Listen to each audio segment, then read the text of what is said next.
ಸುಳಿವು ಸಿಕ್ಕರೆ ಸಾಕು ಅನ್ನುವಂತ ನಿಟ್ಟಿನಲ್ಲಿ ಸಿಎಂಎಸ್ ಸಂಸ್ಥೆಯ ಸಿಬ್ಬಂದಿ ಮೇಲೂ ಕೂಡ ಪೊಲೀಸರಿಗೆ ಸಾಕಷ್ಟು ಅನುಮಾನ ಇದೆ. ಹೊಸದಾಗಿ ಯಾರಾದ್ರೂ ಕೆಲಸಕ್ಕೆ ಸೇರಿದ್ರೆ ಅಥವಾ ಇತ್ತೀಚೆಗೆ ಕೆಲಸವನ್ನ ಯಾರಾದ್ರೂ ಬಿಟ್ಟಿದ್ರೆ ಅಂತವರ ಮಾಹಿತಿಯನ್ನ ಪೊಲೀಸರು ಕಲೆಕ್ಟ್ ಮಾಡಿಕೊಂಡಿದ್ದಾರೆ. ಕ್ರಿಮಿನಲ್ ಬ್ಯಾಕ್ ಗ್ರೌಂಡ್ ಏನಾದ್ರೂ ಇರುವಂತವರು ಅಂತ ಸಿಬ್ಬಂದಿಯ ಬಗ್ಗೆಯೂ ಕೂಡ ವಿಚಾರಣೆಯನ್ನ ನಡೆಸಲಾಗ್ತಾ ಇದೆ. ಹಲವು ಆಯಾಮದಲ್ಲಿ ತನಿಖೆ ಮಾಡ್ತಾ ಇದ್ದಾರೆ ಪೊಲೀಸ್ ಅಧಿಕಾರಿಗಳು. ಸುಳಿವು ಸಿಕ್ಕಿಲ್ಲ ಅನ್ನೋದೀಗ ಬಹಳ ಮುಖ್ಯವಾದಂತಹ ವಿಚಾರ. ಅದು ಸಿಗೋದಕ್ಕೆ ಸಾಧ್ಯವೇ ಇಲ್ಲದಾದಂತ ನಿಟ್ಟಿನಲ್ಲಿ ರಾಬರ್ಸ್ ರಾಬರಿ ಮಾಡಿದ್ದಾರೆ. ಹಾಗಾಗಿ ಏನಾದ್ರೂ ಒಂದು ಸುಳಿವು ಸಿಗುತ್ತೆ ಅನ್ನುವಂತ ನಿಟ್ಟಿನಲ್ಲಿ ಅನೇಕರನ್ನ ವಿಚಾರಣೆ ಮಾಡಲಾಗ್ತಾ ಇದೆ. ಈಗ ಸಿಸಿಟಿವಿ ಒಂದಷ್ಟು ಫುಟೇಜಸ್ ಸಿಕ್ಕಿದೆ. ಹಾಗಾಗಿ ಯಾವ ಕಡೆ ಹೋಗಿದ್ದಾರೆ ಅನ್ನುವಂಥದ್ದನ್ನ ಪತ್ತೆ ಹಚ್ಚಿಬಿಟ್ರೆ ಇವ್ರು ಯಾರು, ಯಾವ ಕಡೆಯವರು, ಯಾವ ಗ್ಯಾಂಗು, ಯಾವ ರೀತಿ ಪ್ಲಾನ್ ಆಯ್ತು, ಯಾವಾಗಿಂದ ಪ್ಲಾನ್ ಆಯ್ತು, ಇದೆಲ್ಲವೂ ಕೂಡ ಗೊತ್ತಾಗುತ್ತೆ. ಡೀಟೇಲ್ಸ್ ಅನ್ನ ಕೊಡ್ತಾರೆ ನಮ್ಮ ಪ್ರತಿನಿಧಿ ಅಭಿಷೇಕ್. ನೇರ ಸಂಪರ್ಕದಲ್ಲಿ ಜಾಯಿನ್ ಆಗ್ತಾ ಇದ್ದಾರೆ. ಅಭಿಷೇಕ್, ಡೀಟೇಲ್ಸ್ ಅನ್ನ ಕೊಡ್ತಾ ಇದ್ರಿ. ಈಗ ಹಲವು ಆಂಗಲ್ ಅಲ್ಲಿ ಈಗ ತನಿಖೆ ಆಗ್ತಾ ಇರೋದು. ಒಂದು, ಪರಪ್ಪನ ಅಗ್ರಹಾರದಿಂದ ಏನಾದ್ರೂ ಈ ರಾಬರಿಗೆ ಸ್ಕೆಚ್ ಆಯ್ತಾ ಅನ್ನುವಂತಹ ಪ್ರಶ್ನೆ.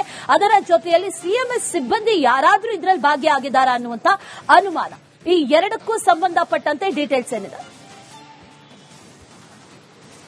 ಎಸ್, ಈಗ 4 ಜನ ಏನಿದ್ದಾರೆ ಸಿಬ್ಬಂದಿಗಳೇನಿದ್ದಾರೆ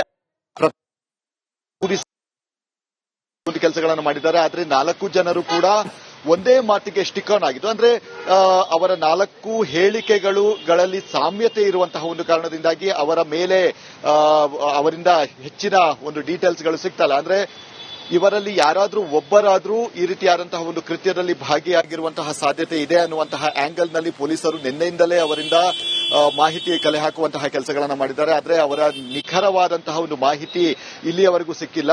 ಅದೇ ರೀತಿಯಾಗಿ ಅವರ ಕಂಪನಿ ಏನಿದೆ ಆ ಕಂಪನಿಯ ಮ್ಯಾನೇಜರ್ಗಳಾಗಿರಬಹುದು ಮತ್ತೆ ಸೂಪರ್ವೈಸರ್ ಆಗಿರಬಹುದು ಕೂಡ ಇಲ್ಲಿ ವಿಚಾರಣೆ ನಡೆಸುವಂತಹ ಕೆಲಸಗಳನ್ನು ಮಾಡ್ತಾರೆ. ಇಲ್ಲಿ ಒಂದು ಮಾತ್ರ ಹೇಳ್ಬೋದು, ಸಿಎಂಎಸ್ ಸಿಬ್ಬಂದಿಗಳ ಒಂದು ಸಹಕಾರ ಇಲ್ಲದೆ ಇಷ್ಟರ ಮಟ್ಟಿಗೆ ಒಂದು ದೊಡ್ಡ ರಾಬರಿ ಇಲ್ಲದೆ ಆಗೋದು ಸಾಧ್ಯತೆ ಇಲ್ಲ ಅಂತಾನೆ ಹೇಳ್ಬೋದಾಗಿದೆ. ಅಂದ್ರೆ ಅವರ ಸಹಕಾರ ಇದರಲ್ಲಿ ಇದ್ದೇ ಇರುತ್ತೆ.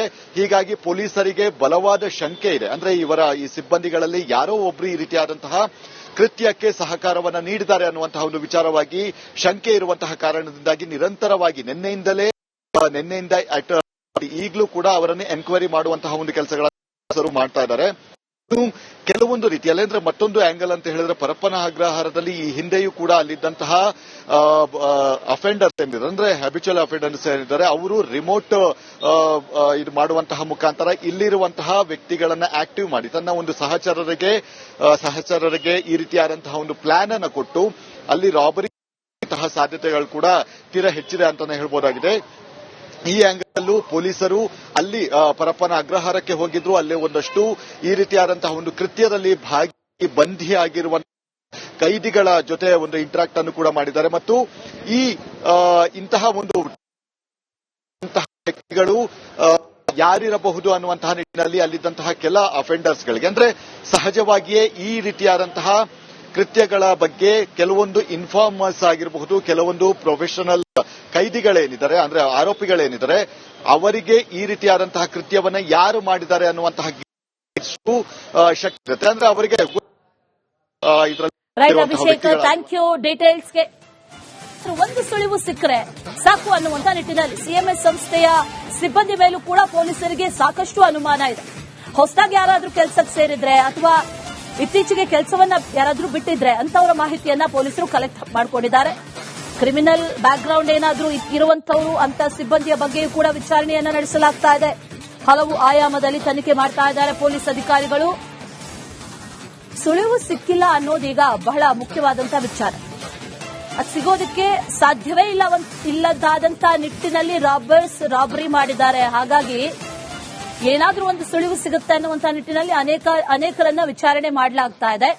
ಈಗ ಸಿಸಿಟಿವಿ ಒಂದಷ್ಟು ಫುಟೇಜಸ್ ಸಿಕ್ಕಿದೆ. ಹಾಗಾಗಿ ಯಾವ ಕಡೆ ಹೋಗಿದ್ದಾರೆ ಅನ್ನುವಂಥದ್ದನ್ನ ಪತ್ತೆ ಹಚ್ಚಿಬಿಟ್ರೆ ಇವ್ರು ಯಾರು, ಯಾವ ಕಡೆಯವರು, ಯಾವ ಗ್ಯಾಂಗು, ಯಾವ ರೀತಿ ಪ್ಲಾನ್ ಆಯ್ತು, ಯಾವಾಗಿಂದ ಪ್ಲಾನ್ ಆಯ್ತು, ಇದೆಲ್ಲವೂ ಕೂಡ ಗೊತ್ತಾಗುತ್ತೆ. ಡೀಟೇಲ್ಸ್ ಅನ್ನ ಕೊಡ್ತಾರೆ ನಮ್ಮ ಪ್ರತಿನಿಧಿ ಅಭಿಷೇಕ್.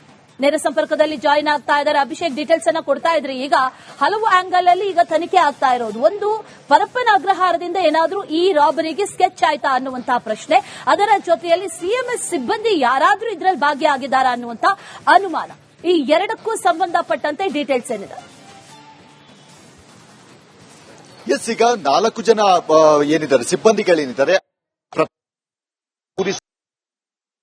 ಕೆಲಸಗಳನ್ನು ಮಾಡಿದ್ದಾರೆ. ಆದ್ರೆ 4 ಜನರು ಕೂಡ ಒಂದೇ ಮಾತಿಗೆ ಸ್ಟಿಕ್ ಆನ್ ಆಗಿದ್ದು. ಅಂದ್ರೆ ಅವರ 4 ಹೇಳಿಕೆಗಳಲ್ಲಿ ಸಾಮ್ಯತೆ ಇರುವಂತಹ ಒಂದು ಕಾರಣದಿಂದಾಗಿ ಅವರ ಮೇಲೆ ಅವರಿಂದ ಹೆಚ್ಚಿನ ಒಂದು ಡೀಟೇಲ್ಸ್ಗಳು ಸಿಗ್ತಲ್ಲ. ಅಂದ್ರೆ ಇವರಲ್ಲಿ ಯಾರಾದ್ರೂ ಒಬ್ಬರಾದ್ರೂ ಈ ರೀತಿಯಾದಂತಹ ಒಂದು ಕೃತ್ಯದಲ್ಲಿ ಭಾಗಿಯಾಗಿರುವಂತಹ ಸಾಧ್ಯತೆ ಇದೆ ಅನ್ನುವಂತಹ ಆಂಗಲ್ ನಲ್ಲಿ ಪೊಲೀಸರು ನಿನ್ನೆಯಿಂದಲೇ ಅವರಿಂದ ಮಾಹಿತಿ ಕಲೆ ಹಾಕುವಂತಹ ಕೆಲಸಗಳನ್ನು ಮಾಡಿದ್ದಾರೆ. ಆದ್ರೆ ಅವರ ನಿಖರವಾದಂತಹ ಒಂದು ಮಾಹಿತಿ ಇಲ್ಲಿಯವರೆಗೂ ಸಿಕ್ಕಿಲ್ಲ. ಅದೇ ರೀತಿಯಾಗಿ ಅವರ ಕಂಪನಿ ಏನಿದೆ ಆ ಕಂಪನಿಯ ಮ್ಯಾನೇಜರ್ಗಳಾಗಿರಬಹುದು ಮತ್ತೆ ಸೂಪರ್ವೈಸರ್ ಆಗಿರಬಹುದು ಕೂಡ ಇಲ್ಲಿ ವಿಚಾರಣೆ ನಡೆಸುವಂತಹ ಕೆಲಸಗಳನ್ನು ಮಾಡ್ತಾರೆ. ಇಲ್ಲಿ ಒಂದು ಮಾತ್ರ ಹೇಳ್ಬೋದು, ಸಿಎಂಎಸ್ ಸಿಬ್ಬಂದಿಗಳ ಒಂದು ಸಹಕಾರ ಇಲ್ಲದೆ ಇಷ್ಟರ ಮಟ್ಟಿಗೆ ಒಂದು ದೊಡ್ಡ ರಾಬರಿ ಇಲ್ಲದೆ ಆಗೋ ಸಾಧ್ಯತೆ ಇಲ್ಲ ಅಂತಾನೆ ಹೇಳ್ಬೋದಾಗಿದೆ. ಅಂದ್ರೆ ಅವರ ಸಹಕಾರ ಇದರಲ್ಲಿ ಇದ್ದೇ ಇರುತ್ತೆ. ಹೀಗಾಗಿ ಪೊಲೀಸರಿಗೆ ಬಲವಾದ ಶಂಕೆ ಇದೆ. ಅಂದ್ರೆ ಈ ಸಿಬ್ಬಂದಿಗಳಲ್ಲಿ ಯಾರೋ ಒಬ್ರು ಈ ರೀತಿಯಾದಂತಹ ಕೃತ್ಯಕ್ಕೆ ಸಹಕಾರವನ್ನ ನೀಡಿದ್ದಾರೆ ಅನ್ನುವಂತಹ ಒಂದು ವಿಚಾರವಾಗಿ ಶಂಕೆ ಇರುವಂತಹ ಕಾರಣದಿಂದಾಗಿ ನಿರಂತರವಾಗಿ ನಿನ್ನೆಯಿಂದ ಈಗಲೂ ಕೂಡ ಅವರನ್ನು ಎನ್ಕ್ವೈರಿ ಮಾಡುವಂತಹ ಒಂದು ಕೆಲಸಗಳನ್ನು ಮಾಡ್ತಾ ಇದ್ದಾರೆ.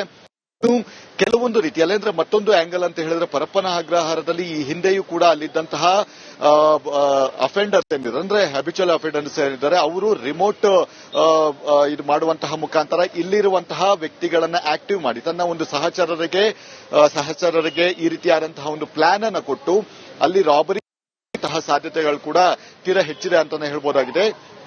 ಈ ಆಂಗಲ್ ಪೊಲೀಸರು ಅಲ್ಲಿ ಪರಪ್ಪನ ಅಗ್ರಹಾರಕ್ಕೆ ಹೋಗಿದ್ರು. ಅಲ್ಲೇ ಒಂದಷ್ಟು ಈ ರೀತಿಯಾದಂತಹ ಒಂದು ಕೃತ್ಯದಲ್ಲಿ ಬಂಧಿಯಾಗಿರುವ ಕೈದಿಗಳ ಜೊತೆ ಒಂದು ಇಂಟರಾಕ್ಟ್ ಅನ್ನು ಕೂಡ ಮಾಡಿದ್ದಾರೆ. ಮತ್ತು ಇಂತಹ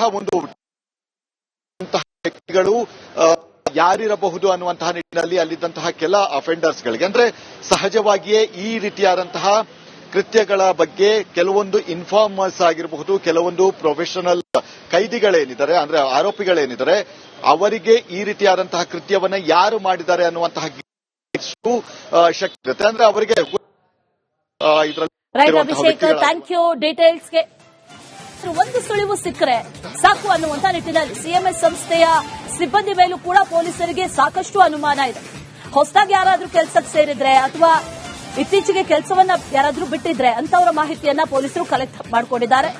ಕ್ರಿಮಿನಲ್ ಬ್ಯಾಕ್ ಗ್ರೌಂಡ್ ಏನಾದ್ರೂ ಇರುವಂತವರು ಅಂತ ಸಿಬ್ಬಂದಿಯ ಬಗ್ಗೆಯೂ ಕೂಡ ವಿಚಾರಣೆಯನ್ನ ನಡೆಸಲಾಗ್ತಾ ಇದೆ. ಹಲವು ಆಯಾಮದಲ್ಲಿ ತನಿಖೆ ಮಾಡ್ತಾ ಇದ್ದಾರೆ ಪೊಲೀಸ್ ಅಧಿಕಾರಿಗಳು. ಸುಳಿವು ಸಿಕ್ಕಿಲ್ಲ ಅನ್ನೋದೀಗ ಬಹಳ ಮುಖ್ಯವಾದಂತಹ ವಿಚಾರ.